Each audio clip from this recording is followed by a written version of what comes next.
Hello everybody, Sound Starcraft here again for some more IPL 5 action. That is the International Pro League 5, a super recent tournament put on in LA, Nevada, with the best of the best from all over the world coming together to have a go at. I think first place was somewhere in the field of 30-40 grand. So yeah, this is from the IPL 5, and we do have spawning in the top left. It is going to be the blue Protoss, Naniwa, the Swedish player himself, and down at the bottom right, it is the Canadian female player, Aces Scarlett, spawning as the purple Zerg down here.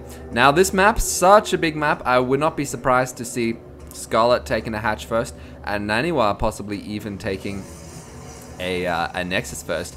Interesting placement of his pylon here, his first pylon behind his mineral line, so we may be seeing him drop down another pylon down here and try and use cannons and a gateway to wall off here. Some players do that. The problem with that is then you have to bust that wall off if you want to take this third here and then take down these rocks. So we'll see what happens.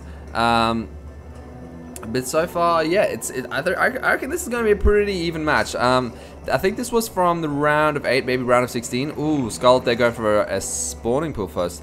Do question whether that's the right move, because it's so easy to get away with hatch first, like I was saying before. But hey, she knows way more than I do about Zerg. That is for sure. So yeah, Scarlett, she's had quite a bit of success recently, so I wouldn't count her out in this game too early. She won the Battle.net North America Championships. I do believe you are going to go down and drop into a hatchery. Boom, there you go. So she's definitely no newbie when it comes to tournaments. And there goes Naniwa's Forge. And see how he put his Forge behind the mineral line. Interesting placement there. And yeah, she won that tournament, got sweet 24 Gs for that. So she's already in the big bucks, man. And Naniwa, even though he's Swedish, I feel like he is an honorary Korean, just because he spent so much time living in Korea. At the moment, I think he's in the GOM TV household there. And when any foreign player goes to Korea, they just become so much better. So we'll see in this game just how much better Naniwa has become. You can see right now that both players are just doing a bit of scouting. This Overlord is going right across the map, so I do believe this is one of those maps where they do have that cross spawn position, as this probe as well is heading across the map. We do see the cannon coming on the way for Naniwa. Soon he's gonna be seeing what's up. He's gonna go, oh god, 2 lings heading to my base. That cannon is gonna finish in time though, so these lings are gonna come back, try and take out this cannon though. We will see. Try to take out this probe. Sorry. We'll see if this probe survives. Will this be the hero probe that does all the scouting in, gets the third base, timing on that. Yep, got done seeing that, and then he's going to try and head on home. I don't know, guys. Place your bets. Will this probe survive? We do see at the same time anyway, continually pumping out 2 probes. Ooh, getting dangerously low and healthy. It needs a shield. Needs a shields boost. 5 drones at a time. 7 drones. So Scarlett is rarely droning up here, playing pretty heavy macro style with her first distractor on the way. Come on, probe. Come on, probe. You can do it. You need your shields. You need your shields. You're so close. You're so close. Oh. The probe falls, but at the cost of 1 ling. So that is going to put Scarlett's 25 minerals ahead, just as the cybernetics core finishes. And Naniwa should have both of his gas. Yes, he does. How many gas is Scarlett on? Just on the one at her main. Still none at her expansions. Getting those spawn lobbies down, very important as a Zerg player, but that is completely pointing out the obvious. This is one braveling here though, wants to see what's going on, wants to see if those rocks, I don't know if they can see if those, oh yeah, knows that those rocks have not come down. The Stalker is going to have no problems cleaning that ling up. That goes, definitely should not have engaged there. Robotics facility on the way for Naniwa, so going from 1 gateway into a box facility, pretty standard build, but you know, sometimes you see a 2 gate, something like that. But when you're going for the Forge Fast Expand, it's much handier to get out that observer and scout those 3 bases, see what kind of tech Scarlett decides to go. And right now he's just going to be sending the Stalker in, having a bit of a probe at this 3rd base, trying to do a bit of harassment. But a Stalker is not gonna have a good time against a Queen. These are the first Evo chamber going down. And if you look at the overall units, Scarlett's throwing up pretty hard, but that chrono boost is kind of keeping Naniwa in the game with fairly even units there. So income is going to be pretty stable, pretty similar. Naniwa obviously is going to have a bit more gas in the tank, as you see there. As Protoss, man, they just love that gas. They need that gas. Oh, cutting out double immortals right now. I don't even think he got out the Observer. No, he didn't. So not wasting any time with those immortals. So are we going to see some sort of sick 2-base immortal timing push? We already have 2 gateways here. 1 more here. So 3 gateways all up. There, notice how they're all rallied right here. So he's trying to mass up his units. So, man, I think we may be seeing a push here. And if Scarlett is not prepared for this, I mean, right now Naniwa's army supply is already 8 ahead. Scarlett's going to be setting out these links, trying to get center map control. Might leave 1 link there. Yes, she does. And maybe have a little scout, see what's going on. Because right now, she has absolutely no idea of what's going on besides this overload over here. Does see the timing of those 2 gas though, which is actually pretty important at this kind of level. Because you know, hey, they're going for more gas intensive units, which as Protoss is not really any surprise. Right now, she is going to be checking here. Is that 3rd done? Although she could already see that with her overlord. Maybe just checking if those rocks have been destroyed. But here we go. Here comes the Sentry Immortal.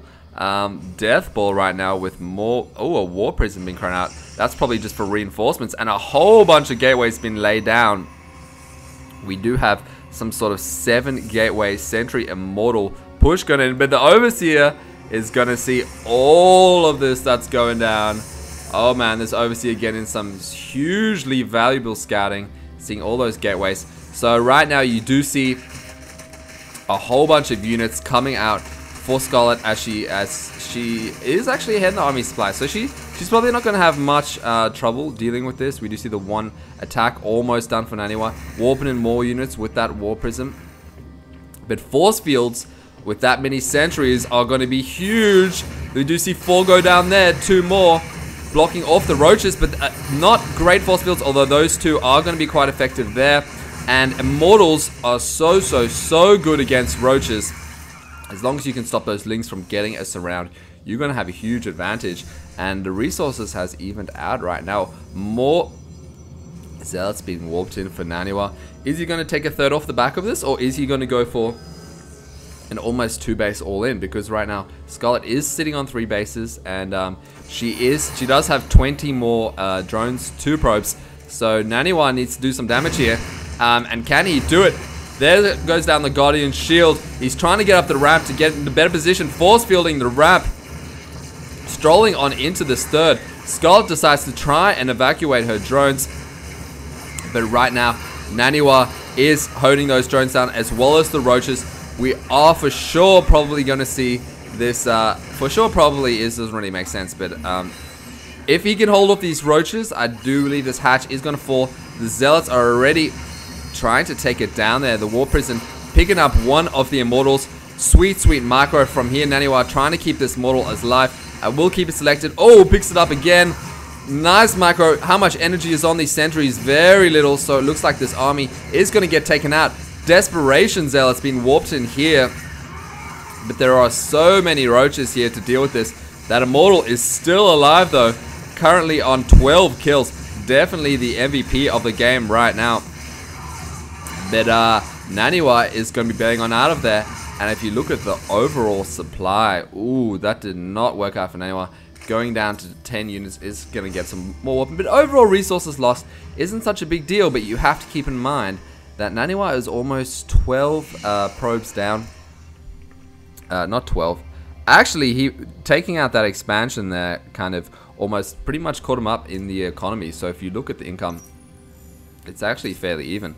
So I take that back. Naniwa not having a favorable engagement there, but not having an unfavorable engagement. So things are kind of evened out. Although, you know, you look at that supply, you think, whoa, she's Scarlett's quite ahead in supply here. But her army supply is 20 ahead. But Immortals are very good against roaches. So I do think Naniwa will be able to hold on here, especially with those force fields. The thing is, he needs to get this third up and running if he wants to be able to compete with Scarlett, because very soon Scarlett's going to be taking, you see a Hydralisk on the way as well, but very soon she is going to be taking a fourth, and if Naniwa does not have his third by then, he is pretty much F-Akta for all the kids out there. I do not want to actually swear. We do have the one ground attack on the way from Naniwa, so finally dropping down that Nexus over here, although does this Overlord? No. Yes, it does. It has done its deed. Scattered. Here is the MVP Immortal. He's just flying business class right now, man. He is so. He's like, you guys can walk. I'm a Warhorn veteran. I'm flying, man. And force field's going down, managing to trap a couple of roaches and some zealots. And some zerglings as well. A lot of actually not so much energy on these sentries, but there are a lot of sentries there, so definitely still quite a few more force fields in the bag. But 6 Hydras on the way, as well as missile attacks level 2, groove spines, and pathogen glands. So we're probably going to be seeing Infestus soon. And notice how good Scarlett has been with her creep spread. And the thing about Hydras is they get such a buff, even more so than other units. Ooh, this War Prism's going to be trying to counterattack. Then other units, notice how slow they are compared to everything else off the creep spread. On the creep spread, they're pretty good though. So with those Hydras, you really do want to engage on the creep spread. Right now, I don't know how much damage. Oh, the Hydras! Naniwa going, oh god, that is not where I parked my car. Did not expect Hydras, and here come the Infestors, as well as the Spire. Naniwa finally getting out one Colossus, but is this too little too late? His supply is so low. Really wants to hold on to this third base here. The ramp is going to be super handy for that. But hey, oh, here comes Scarlett's army. Cruising up this ramp. And is Naniwa going to be able to hold this off? Warping in some Stalkers here. Going down for the Cybernetic core. That is so annoying to lose as a Protoss, because it does take a while to build before you can get any more Stalkers out of there. Or any advanced structures, say if you want to get out a Stargate or something like that. You're gonna have to wait. So there comes that Cybernetic core. First Colossus already done. 1-1 for Naniwa, as well as the 2 missile attack for Scarlett.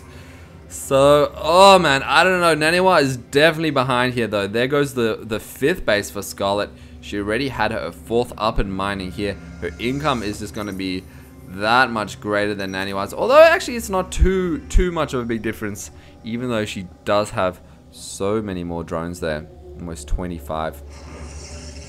Sorry, what's that? 70, yeah, almost about 20 more drones. But what's Naniwa doing? He's getting Blink, he's getting out more Colossus, Thermal Lance, as well as the level 2 attack. This is what he needs to do. And Protoss, you know, even though he's 2 bases behind here, Protoss can be quite comfortable on 3 bases. Especially once you get that Blink, you get that Thermal Lance. You need to have the right amount of Colossus though, that's so important. And if you can get enough Colossus and they don't have the Corruptors to deal with it, then you can just watch this ball go into nothing. But right now, the Infestors are here. Possibly a bit imber if you guys have been keeping tabs with HOTS. Infestors have been nerfed quite a bit. But we don't see any... Oh, there we go, 4 Corruptors. Oh, Naniwa, man, I was kind of hoping for you, for your sake, that some reason a player as good as Scarlett would just forget to get Corruptors, kind of like you see Terran players forget to get combat shields and stuff like that. But looks like these Corruptors are going to be done unless Naniwa engages right now, but I do believe they are going to be there in time. And Scarlett is getting to that sweet point where she just has that many more resources than her opponent playing as a Zerg player. And these roaches, what are they doing up there? Are they gonna have a sneaky little counterattack? We will find out. Naniwa right now trying to clear up some of this creep tumor, as those Hydras, like I was saying, get a major buff from that tumor. Although here are all the spines and the army. So Scarlett, she's got a pretty good little fortress going on here. And here come the Colossus, as well as the Corruptors to counter them. So here we go. Can the Infestors get off the Fungals that they so desperately need. They do manage to fungal those 2 Colossus there. A few infested Terrans, but not that many. There's still a lot of energy on those infestors, and I do apologize for this lag at the moment. It's just too much of an epic battle. Look at those attacks linked up into the Corruptors, trying to keep his Colossus alive, as that is so important for Naniwa. These infestors managed to do get a couple of fungals down there, but is it enough for Scarlett? She still has so much energy on these infestors, but her roaches and hydras have just kind of fallen to nothing, as Naniwa has managed to keep his Colossus alive. The blink forward there, so he is feeling confident. Right now, desperation infested Terrans being pooped out for Ace of Scarlett. Are they going to be able to hold this off though? Naniwa deciding to back out after that and just get a few kills off on essentially 3 units. So where do we stand post epic battle? Scarlett, interestingly, 3,000 resources behind there. And I think that was mainly because Naniwa managed to keep his Colossus alive by using those Stalkers to auto attack the well, not auto attack, manually attack the Corruptors, which is a pretty sweet move if you ask me, because you keep those Colossus alive. Even 2 Colossus with the splash damage make a huge difference. The blink forward there from the Stalkers, trying to take down the infestors before they get out too many infested Terrans. Although the few infestors left do not have a lot of energy. These roaches are just getting owned by the splash damage here. We do have 1 low Broodlord going to town on this poor Stalker here. The Spine Crawler is proving to be a huge savior for Scarlett, because I feel like without them, Naniwa definitely would have broken through and at least taken out 1 hatchery by now. And these Colossus may be the new MVPs of the game. 19, 17 kills. That hero Immortal, I think was did die out a bit earlier. Goodbye, Spinecrawler. Oh no! So, I feel like that Spinecrawler's days are definitely numbered. And there goes Naniwa trying to get a good angle here. I feel like he does have a good angle. There are no Corruptors, or there's 1 Corruptor that is about to die to deal with these Colossus. Oh, take out that Corruptor, Naniwa! Take it out, it's so low on life. But he does have 3 Colossus here, all on decent health as well. Scarlett getting out the Broodlords though, so the Immortals, I mean the Stalkers with the blink forward on the Broodlords. 1 Broodlord goes down, 2 Broodlords go down, 3 Broodlords go down. That blink forward being devastating while these Colossus sit back and roast away at those roaches. The Lynx trying to pick away at this Colossus. Nice micro back from Naniwa. Not overextending himself at all, realizing that he really needs to make an impact. And although Scarlett has the extra supply, these roaches are doing absolutely nothing up here, so she's not using those. I feel like she's forgotten about those roaches, which is pretty devastating, because down here she is really low on units. She's got 1 Broodlord.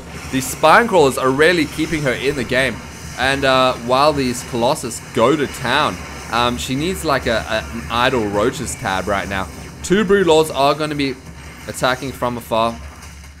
Nice blink micro from Naniwa, trying to keep these Stalkers alive as long as possible. The Spine Crawlers are trying to get up in the action, trying to keep this 5th base alive, but I feel like its days are indeed numbered, as there are just too many Stalkers. Even the blink forward there, taking out those 2 Broodlords, easy breezy. And these are 44 kills on this Colossus. Oh my god, that is definitely the MVP of this game.